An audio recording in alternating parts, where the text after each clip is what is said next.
ਕਰ ਇਹਨੂੰ ਕਲੋਜ਼। ਜਿੱਥੇ ਤੱਕ ਰਿਜ਼ਲਟ ਦਾ ਸਾਫ਼ ਆਉਂਦਾ ਉੱਥੇ ਤੱਕ ਬਸ ਕਰਨਾ ਇਹਦੇ ਵਿੱਚ।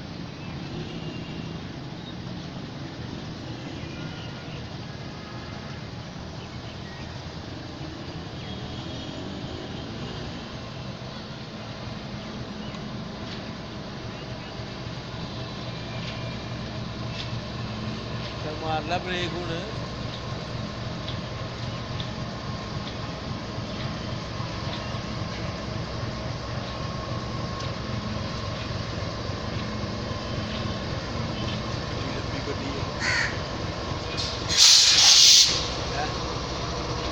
ਪੈਪਸੀ ਦੀ ਬੋਤਲ ਭਰੀ ਹੈ।